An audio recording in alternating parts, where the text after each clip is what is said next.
Hi guys, welcome to my small engine repair channel. Today I'm going to show you how to replace the drive shaft on a snowblower like the one behind me. It's a yard machine snowblower made by MTD. Now the same procedure will apply to many MTD made products out there. Now here's the snowblower. It's a 10.5 horsepower 29-inch cut. This blower here is approximately 5 years old. And I got it in this condition with the drive shaft broken and the parts all loose like that. And the shaft sticking out on the other side here. When you start off this job, you want to make sure that your fuel tank isn't too full. That's so the fuel doesn't leak out when you have your blower up like this. This is the best position to have your snowblower in when you're going to replace the drive shaft. The first thing I'm going to do is remove all the 3/8 bolts that hold the belly pan on. There's 6 bolts on this blower, usually there's only 4.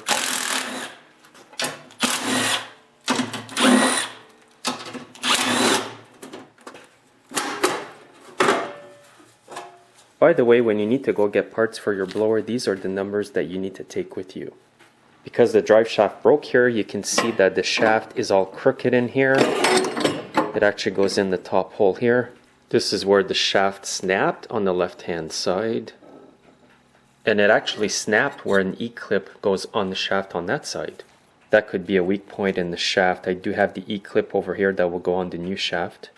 Obviously, if this happens to you, you're still going to have the wheels on the shaft. And basically, this is how the shaft would be in there. And then there would be a 1/2-inch bolt like this that you would need to remove on each side. What I need to do at this point is remove the other E-clip. I'm going to grab a flat screwdriver and just pry it out.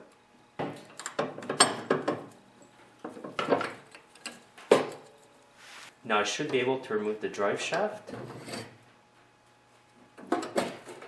And take note of the small washer here that was between the gear and the housing of the snowblower. And there's a small key that will come out as well. It was on the shaft over here where the gear goes on. Also, you want to take note of which side the gear was on. What I mean by that is that the gear is protruding on this side. And you're also going to have the 2 bushings that go on the shaft and the blower housing as well. And the part number for this exact drive shaft is 938-04168. It comes wrapped up in cardboard. Before continuing with the repair, I'm going to make sure it's the exact shaft just by putting it side by side. And I can see it's a good match. Now to start off, I'm going to insert the shaft on the left side of the blower, and the side of the shaft with the keyhole is going to go in first. And it's going to go in the top hole. Now I'm going to put a bit of grease on the drive shaft. Just on this side, this will make it easier to put the gear on. You don't need much grease, you can use any type of grease to do this. And just a tip, if you put some extra grease in the keyhole, it's going to help the key to stay in there while you put the shaft in on the gear. Now grab your gear and position it this way. Now you'll have to retrieve the shaft a bit like this so you can get the gear in there. Now you'll need to install the small washer here on the right hand side of the shaft. This will end up going between the gear and the snowblower body. Now you can bring the shaft back up and put it in the top hole on the right hand side over here. Now what you need to do is line up the key to the keyhole on the gear, so you may have to turn the gear a bit just to line it up.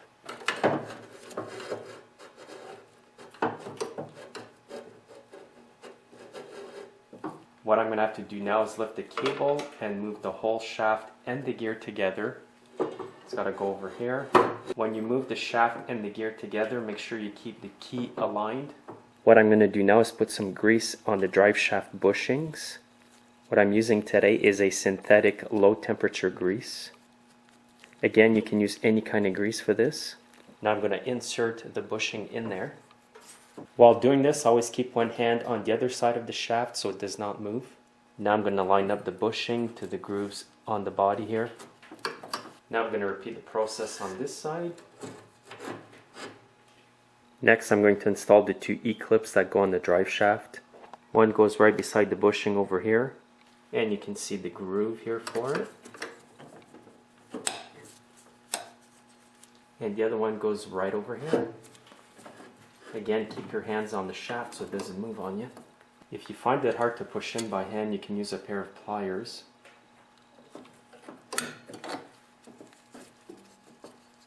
Now there's two large washers, one goes at each side of the drive shaft. What I like to do is put some anti-seize compound at each end of the drive shaft. I like to do this because then if I ever take it apart again, or the next guy, the plastic part that goes over the drive shaft and the wheel will not be seized on it.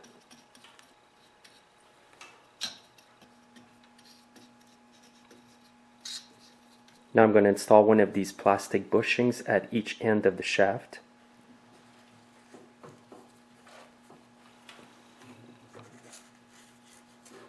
Now I'm going to install the two wheels.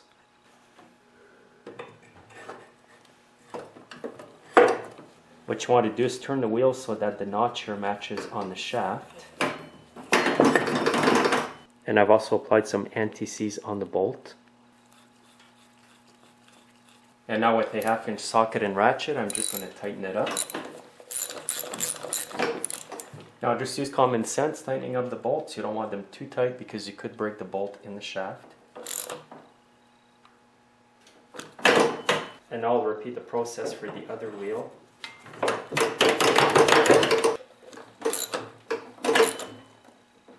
Now the drive shaft is pretty well installed. There's just a few little things yet that I have to do.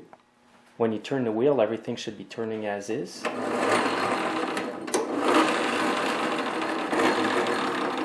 All I need to do is clean inside here with a rag and some straight gas and grease up the gear over here.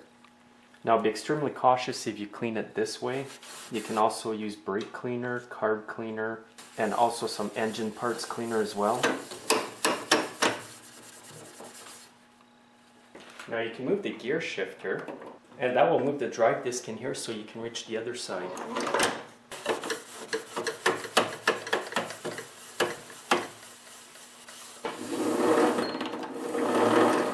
What I do is turn the wheels and rub the rag against the rubber disc here, and it cleans it well.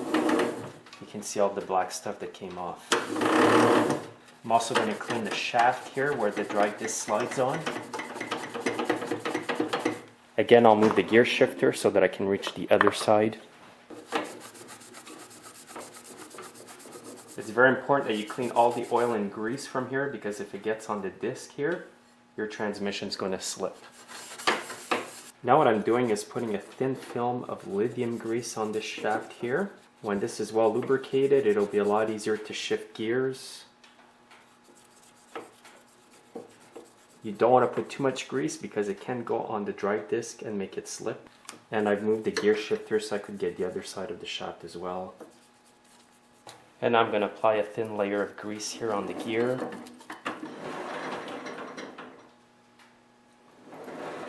All that's left to install now is the belly pan.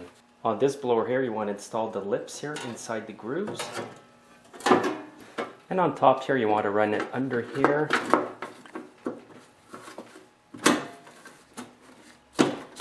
And now you just want to install the bolts that hold the belly pan, and you're all done.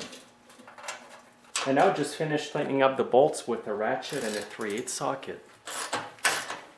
Now that it's all back together, I'm just going to start it up and make sure that everything works. Now if you start up anything in your shop, make sure you have doors open to make sure that the exhaust can escape.